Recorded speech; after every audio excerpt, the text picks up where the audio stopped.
Okay हम लोग, हाँ हाँ जी, हम लोग स्टार्ट कर रहे हैं न्यूटन्स का थर्ड लॉ। फर्स्ट और सेकंड लॉ पर हम बात कर चुके हैं। अब हम न्यूटन्स का थर्ड लॉ की बात कर रहे हैं। न्यूटन्स का थर्ड लॉ क्या कहता है हम अच्छी तरह से जानते हैं, हमने पढ़ा हुआ भी है। स्टेटमेंट हमें अच्छी तरह से पता है क्या। To every action, to every action, action मतलब यहाँ पर एक फोर्स की बात कर रहे हैं। To every action that is a force, there is an equal and opposite reaction. An equal and opposite reaction.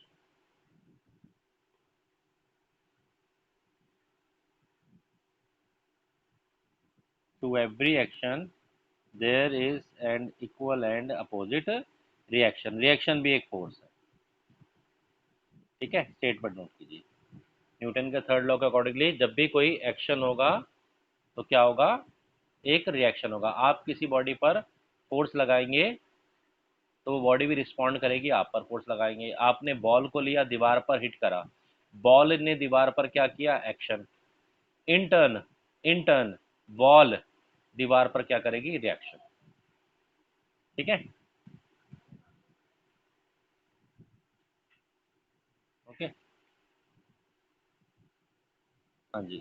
अच्छा, ये जो थर्ड लॉ है इसमें एक होता है, जैसे एक समझते हैं, ये ग्राउंड है, अर्थ की सरफेस है, ये इस पर हमने एक बॉडी को रखा, इसने ग्राउंड पर एक फोर्स लगाया mg यानी कि एक्शन। इधर से ये जो सरफेस है इसके ऊपर एक्शन हुआ तो ये कुछ तो रिस्पॉन्ड करेगी। इसने इस ब्लॉक पर, इस बॉडी पर एक फोर्स लगाया, रिएक्शन, जिसको हम नॉर्मल रिएक्शन कह रहे थे। तो ये एक एक्शन और रिएक्शन का पेयर बना। अगर हमने ब्लॉक नहीं रखा तो कोई एक्शन नहीं, कोई रिएक्शन। हमने ब्लॉक रखा, एक्शन और रिएक्शन। तो इसकी कंडीशंस क्या होती हैं, जरा उसकी बात करते हैं। What are the conditions for action reaction pair. हर पेयर को आप एक्शन रिएक्शन मत समझ लेना, हर सिचुएशन में नहीं होता। ठीक है ना। कई बार बच्चे सोचते हैं कि ये गाड़ी है, ठीक है, इसको एक पर्सन पीछे से धक्का दे रहा है, एक्शन, और एक को हमने आगे खड़ा कर दिया, ये यूं धक्का दे रहा है, रिएक्शन। ये एक्शन रिएक्शन नहीं है। हर जगह एक्शन रिएक्शन ये नहीं होते, इनकी कुछ कंडीशंस हैं। वो कंडीशंस क्या हैं? सबसे पहली तो कंडीशन ये है, एक्शन और reaction act on different body.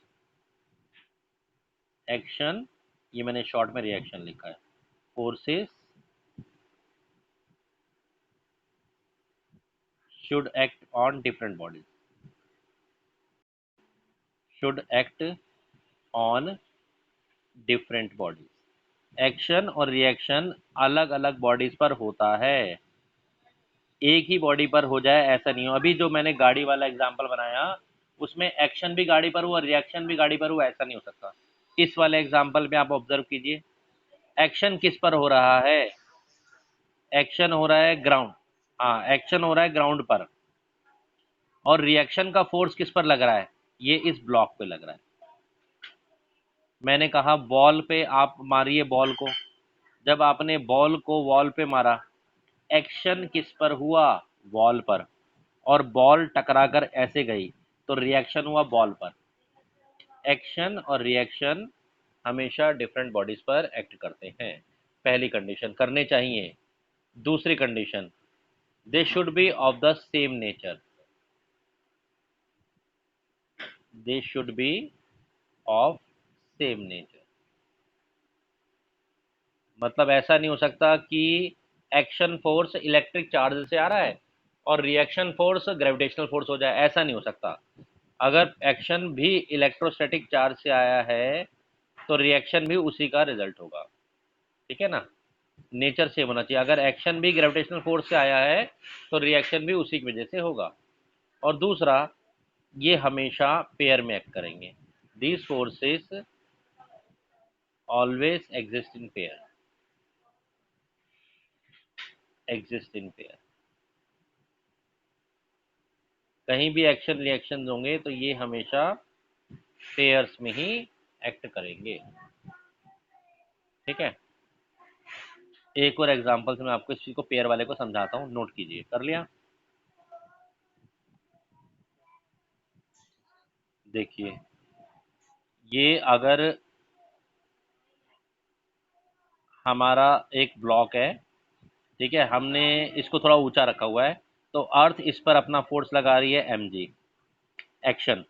आप सुनिए, अगर इस ब्लॉक ने अर्थ पर लगाया, ये हमारी अर्थ है, तो ये ब्लॉक भी अर्थ पर लगाएगा ऊपर की तरफ mg, पेयर बन गया। वो बात अलग है, अर्थ नहीं जाएगी क्योंकि फोर्स बड़ा वीक है। इसी तरह से इस ब्लॉक ने सरफेस पे एक फोर्स लगाया, नॉर्मल रिएक्शन, तो सरफेस ने इस पर लगा दिया है नॉर्मल। मतलब नॉर्मल रिएक्शन भी पेयर में होता है, समझ रहे हैं? mg का भी पेयर बन गया, mg का भी क्या बन गया, पेयर। एक और एग्जांपल समझो। देखो, मान लीजिए ये एक गाड़ी है, इसको ये पर्सन जमीन पर खड़ा होकर धकेल रहा है। ये पर्सन कार पर एक फोर्स लगा रहा है, अपने हाथों से धक्का दे रहा है। कौन सा फोर्स लगा रहा है? एक्शन। ठीक है, कार, ये कार जो भी गाड़ी कंटेनर है, ये गाड़ी इस पर्सन पर एक फोर्स लगा रही है, रिएक्शन। यहाँ पेयर आ गया। अब ये पर्सन पीछे इसलिए जा रहा है क्योंकि इसने अपने पैर को जमीन पर टिकाया और जमीन पर दबाव डाल रहा है, यानी कि ये जमीन पर एक फोर्स लगा रहा है, कौन सा? एक्शन, अपने पैरों से। और जमीन ने इस पर्सन पर, अर्थ ने क्या लगा दिया? रिएक्शन। तो देख रहे हैं, फोर्सेस कभी भी एग्जिस्ट कर रहे हैं तो वो कैसे एग्जिस्ट कर रहे हैं? पेयर में। कैसे एग्जिस्ट कर रहे हैं? पेयर में। ठीक है, ओके, ओके, क्लियर। ठीक है, चलो। न्यूटन के थर्ड लॉ के साथ ही एक टॉपिक और जुड़ा हुआ है, दैट इज, उसको समझते हैं फिर कुछ क्वेश्चंस करेंगे। Apparent weight of a man in lift.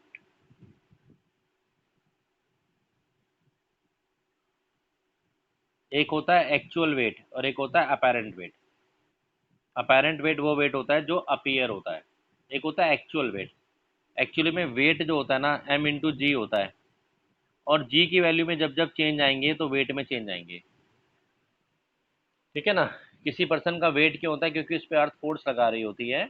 और लिफ्ट में क्या होता है, लिफ्ट जब ऊपर या नीचे एक्सेलरेट करती है तो स्मॉल जी के वैल्यू में चेंजेस आते हैं, तो वेट में भी चेंजेस आते हैं।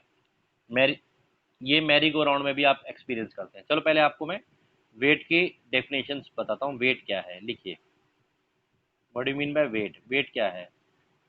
It is the force, it is the force by which, weight एक फोर्स है, weight is the force by which an object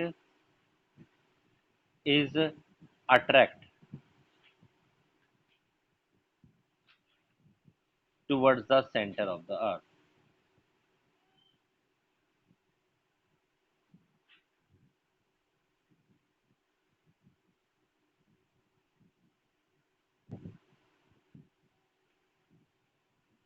wait is the force by which an object is attract toward the, आपका weight actually में वो force है जिस force से अर्थ आपको खींच रही है। कल को अर्थ आपको खींचना बंद कर दे तो आपका वेट जीरो होगा। स्पेस में यही होता है। स्पेस में आप बोलते हैं ना वेटलेसनेस आ जाती है ना? जब आप वेइंग मशीन पे भी खड़े होते हैं तो वेइंग मशीन को आप दबा रहे होते हैं। नहीं, मैं मून की बात नहीं कर रहा हूँ, मैं स्पेस की बात कर रहा हूँ। स्पेस में आपका वेट जीरो हो जाता है। ऐसे अर्थ में गहराई गहराई जाए में जाओगे, सेंटर पे जीरो हो जाएगा। मैं आपको कह रहा हूँ, आपका वेट एक्चुअली में वो फोर्स है जिस फोर्स से आपको अर्थ खींच रही है। अगर अर्थ आपको नहीं खींचेगी, छोड़ देगी खींचना, तो आपका वेट जीरो हो जाएगा, आप उड़ेंगे ऊपर, स्पेस में घूमते रहेंगे। ठीक है ना? वेइंग मशीन पे भी जो आपका वेट होता है, आप जब वेइंग मशीन पे खड़े हो जाते हैं तो आप अपने वेट से वेइंग मशीन को प्रेस कर रहे होते हैं, और वेइंग मशीन पर आप पर एक नॉर्मल रिएक्शन लगाती है। आप क्यों प्रेस कर पाते हैं? क्योंकि ज़मीन आपको खींच रही होती है। तो वेइंग मशीन पर जो वेट है, mg है आपका, वो वेइंग मशीन के ऊपर, वेइंग मशीन के ऊपर जो नॉर्मल रिएक्शन आता है वो आता है। तो यहाँ पर आप लिख लीजिए कि वेइंग मशीन या weight is equal to normal reaction. भाई अगर जितने वेट से आप, आपका वेट वही दिखाएगी जो वेइंग मशीन का नॉर्मल रिएक्शन। वेइंग मशीन में एक स्प्रिंग होता है, आप खड़े होते हैं, स्प्रिंग को दबाते हैं, स्प्रिंग से एक सुई जुड़ी होती है, जितना दबाते हैं वो सुई घूमती है। अगर वो स्प्रिंग दबे ना तो सुई भी नहीं घूमेगी। तो ये बेसिकली एक तरह से नॉर्मल रिएक्शन होता है। आपका वेट नॉर्मल रिएक्शन है given by the weighing machine.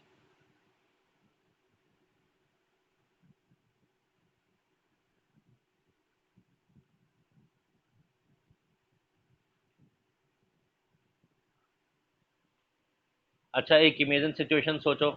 मान लो मैंने आपके पैरों पे वेइंग मशीन बांध दी, ओके, रस्सी से बांध दी, और आप बिल्डिंग से जंप मार दिया।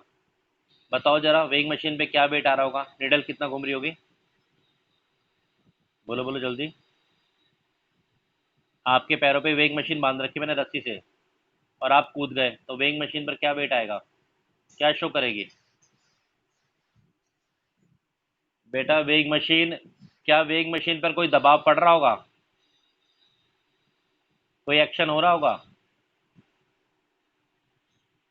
तो फिर वेइंग मशीन कोई भी नॉर्मल रिएक्शन नहीं करेगी, तो वेट जीरो आएगा। क्या आएगा? जब आप वेइंग मशीन, आपका वेट कौन सा होता है, जो वेइंग मशीन नॉर्मल रिएक्शन करती है। नॉर्मल रिएक्शन कब आता है? जब पहले उस पर एक एक्शन होता है। ठीक है ना? यही लिफ्ट में भी होता है। चलो लिफ्ट के केसेस करते हैं, ये इंपॉर्टेंट है। Case of lift. लिफ्ट के केस में हम बात कर रहे हैं अपेरेंट वेट की। वेट के चेंजेस कैसे होते हैं? जब आप लिफ्ट में जाते हो तो एकदम से लिफ्ट ऊपर जाती है, तो आपको एकदम से भारीपन फील होता है। एकदम से लिफ्ट चली, एकदम से आपको लगता है थोड़ा कुछ भारीपन हुआ। मैरी गो राउंड में बहुत होता है। मैरी गो राउंड में जब ऊपर जाते हैं तो पेट में ऐसा लगता है कुछ भारी भारी सा, फिर नीचे आता है गुदगुदी सी होने लग जाती है। वो आपके वेट के चेंजेस हो रहे होते हैं। ठीक है? ऐसे ये लिफ्ट में भी होता है। अब सुनिए, केस ए। केस ए वो है कि जब lift moving upward, lift is moving upward.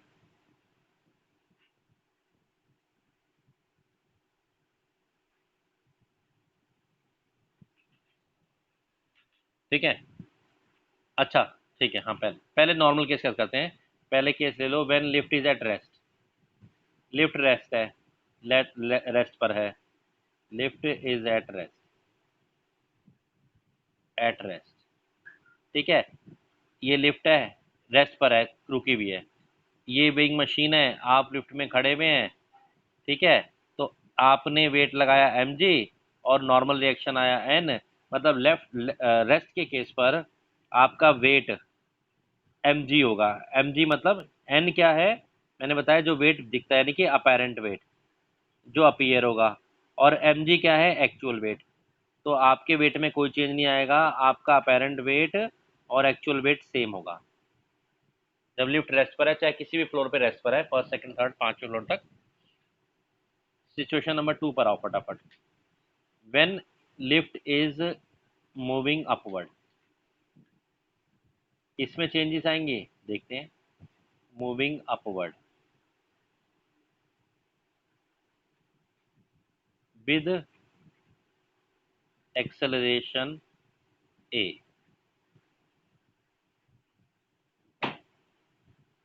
ये लिफ्ट है, इसमें आप खड़े हैं। ठीक है? और ये लिफ्ट ऊपर की तरफ जा रही है, एक्सेलरेशन ए। जरा फोर्सेस की बात करिए।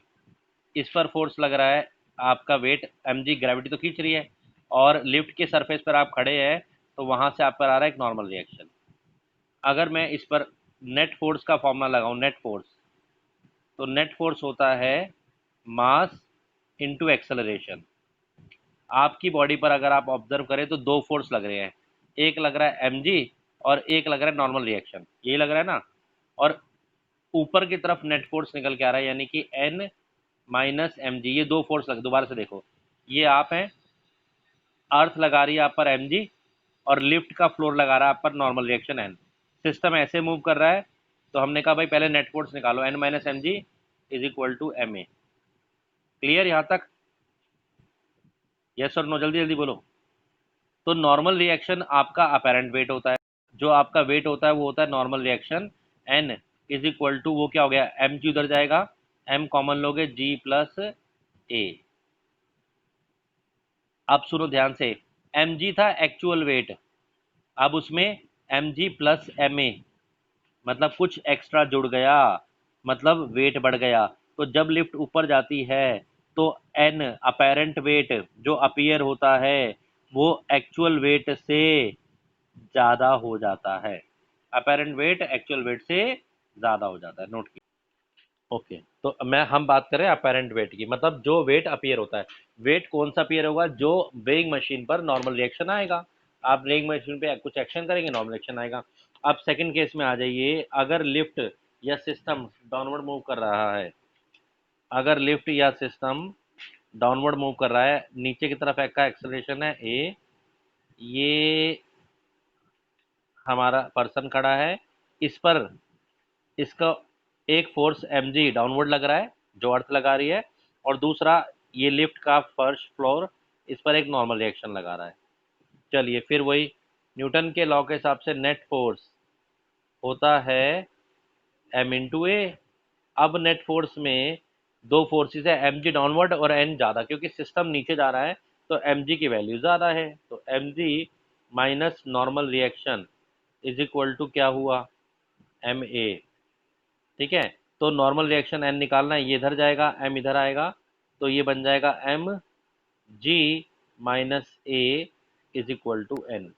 एन यानी कि अपेरेंट वेट, और अब हम क्या देख रहे हैं, एम जी में से कुछ कम हो गया, मतलब वेट डिक्रीज हो गया। तो जब आप ऊपर से नीचे आते हैं मैरी गो राउंड में या लिफ्ट में, लिफ्ट एक्सेलरेट करनी चाहिए, तो आपको हल्कापन, वेट डिक्रीज, जो वेट अपेयरेड होगा वो एक्चुअल वेट से कम हो जाएगा। नोट कीजिए फटाफट।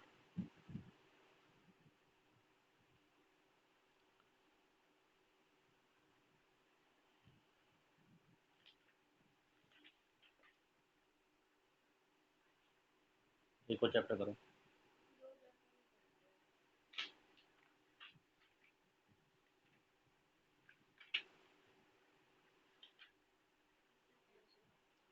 ठीक है, तीसरे केस पे आइए, इसका फॉर्मूला याद रखना।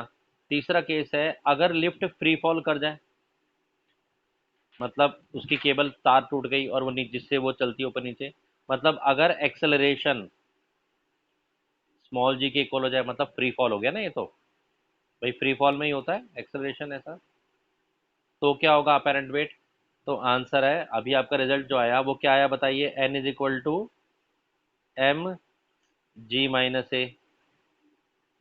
अब ए हो गया आपका जी के इक्वल, तो एन कितना हो जाएगा, जी और ए दोनों इक्वल हो गए, क्या हो गया, जी माइनस जी, जी माइनस जी क्या होगा, जीरो, तो एन जीरो, यानी कि वेटलेसनेस, मैंने कहा ना फ्री फॉल के केस में वेटलेसनेस हो जाती है। अगर आप वेइंग मशीन पैर पे बांधकर कूद जाएं या लिफ्ट में खड़े हो और लिफ्ट फ्रीली फॉल कर रही हो, तो क्या होगा, वेटलेसनेस, नो वेट। और सुनिए एक और इंटरेस्टिंग केस, केस कौन सा ये, फिफ्थ, फोर्थ या फिफ्थ है, फिफ्थ जो भी केस है, चलो। अगर एक्सेलरेशन ज़्यादा हो जाए, डबल हो जाए, ये कैसे हो सकता है, मान लो आपने लिफ्ट को नीचे की तरफ में एक मोटर लगा के खींच लिया, 9.8 के एक्सेलरेशन से भी ज़्यादा, फ्री फॉल से भी तेज, तो ऐसे केस में आपके नॉर्मल वेट का फॉर्मूला एम जी माइनस ए वाला जो फॉर्मूला है, ए की वैल्यू हो गई 2g, तो एन क्या आ गया, एम जी माइनस 2g, कितना हो गया, माइनस के जी। नॉर्मल रिएक्शन नेगेटिव में, इसका क्या मतलब है, आपका वेट नेगेटिव हो जाएगा। इसका मतलब ये है कि आप जिस फ्लोर पर खड़े हुए थे ये सिस्टम पे, आप इससे कांटेक्ट में रखेंगे, आप इसकी छत पे जाकर चिपक जाएंगे। समझिए कैसे, ये सिस्टम लिफ्ट मूव कर रही है, एक्सेलरेशन कितना 2g से, फास्ट मूव कर रही है, और आप उतनी फास्ट मूव नहीं कर रहे, ए इज इक्वल टू जी से, आप फ्री फॉल कर रहे हैं, तो ये लिफ्ट जल्दी जल्दी नीचे आएगी, आप उतना जल्दी नीचे नहीं आएंगे, तो एज ए रिजल्ट क्या होगा, थोड़ी देर बाद लगेगा इसकी लिफ्ट का छत आपको दबा रही है, ऊपर से आपको प्रेस कर रही है। हाँ जी, next topic is conservation of momentum.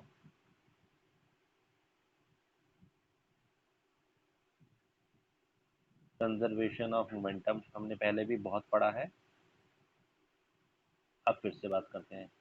क्या बोलते हैं, न्यूटन का सेकंड लॉ बोलता है जो एफ नेट होता है ना, वो delta P by delta T rate of change of momentum होता है। पता है ये बात? न्यूटन का सेकंड लॉ यही है ना, सेकंड लॉ की स्टेटमेंट यही है, net force is equal to rate of change of momentum. अच्छा, अगर किसी बॉडी पे लगने वाला नेट फोर्स ही जीरो हो तो क्या होगा? अगर नेट फोर्स जीरो है तो डेल्टा पी यानी कि चेंज इन मोमेंटम जीरो हो गया। अगर चेंज इन मोमेंटम जीरो हो गया मतलब मोमेंटम चेंज ही नहीं हो रहा, तो इसका मतलब मोमेंटम क्या हो गया? कांस्टेंट हो गया। ठीक है, चाहे सिस्टम पे है तो भी सिस्टम की बात भी कर सकते हो। जब किसी सिस्टम में मोमेंटम ही चेंज नहीं हो रहा तो मोमेंटम कैसा हो गया? कांस्टेंट। ठीक है, समझ में आता है? तो law of conservation statement statement क्या है, लिखिए। So according to law of conservation of momentum of conservation of momentum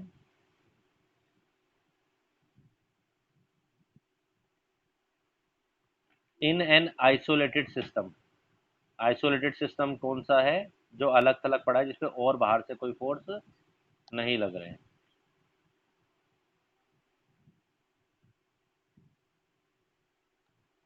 momentum of system is, अगर सिस्टम आइसोलेटेड है, बाहर से कोई फोर्स लग रहे हैं, इंटरनल फोर्सेस लग रहे हैं, तो मोमेंटम हमेशा सिस्टम का कंजर्व रहेगा।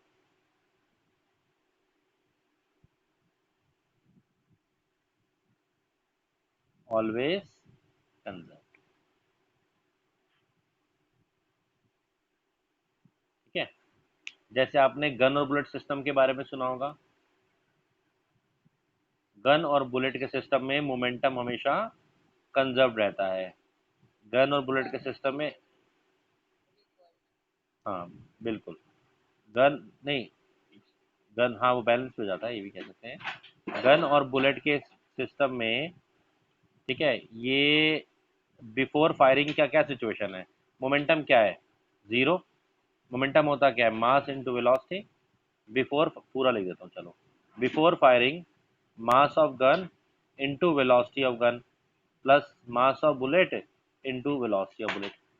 ये शुरू में दोनों वेलोसिटीज रेस्ट पर हैं, तो ये कितना हो गया? जीरो हो गया। तो ये इक्वल होगा मोमेंटम बाद वाला आफ्टर कोलिजन सिस्टम में। जब आपने गन से इसको फायर किया तो क्या होता है?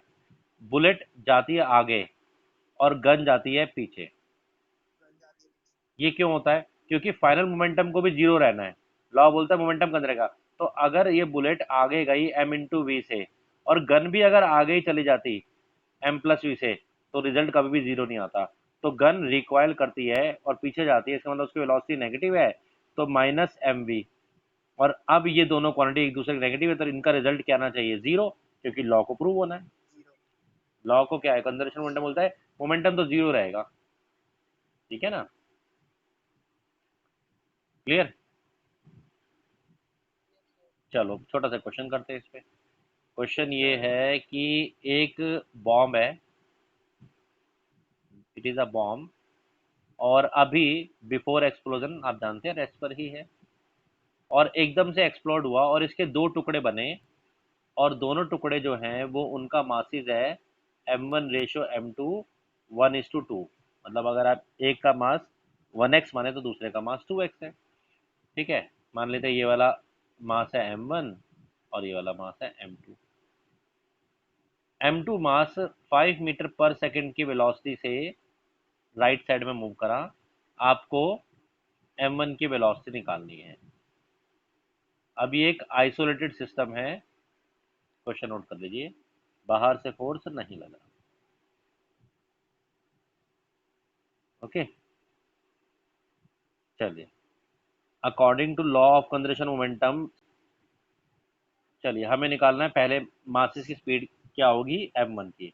अब ये आइसोलेटेड सिस्टम में हम ये जानते हैं, पहले तो एक काम करते हैं, हम मान लेते हैं m1 को 1x और m2 को लेट इट बी 2x, 1:2 के रेशियो में। अब एक आइसोलेटेड सिस्टम में हमेशा law of conservation momentum valid होता है। इनिशियल मोमेंटम फाइनल क्या मोमेंटम कंजर्व रहेगा। इनिशियल मोमेंटम कितना है, जीरो, भाई पूरा सिस्टम रेस्ट पर है। फाइनल क्या हुआ, m1 यानी कि 1x इंटू उसकी वेलोसिटी नहीं पता v1 plus m2 2x into उसकी वेलोसिटी 5, ये इक्वल होगा। बस ये लॉजिक है। टोटल इनिशियल मोमेंटम और फाइनल मोमेंटम, मोमेंटम को चेंज नहीं करना, मोमेंटम कंजर्व रहेगा। चलिए वैल्यू डाल सॉल्व कीजिए, सिंप्लीफाई कीजिए। तो आप v1x को शिफ्ट कर लीजिए इस साइड में, तो ये कितना हो जाएगा, v1 into X is equal to minus 10x, x से x कैंसिल, v1 कितना आया 10 मीटर पर सेकंड। नेगेटिव का साइन क्या दिखा रहा है जी, क्या दिखा रहा है नेगेटिव का साइन, जल्दी बताओ।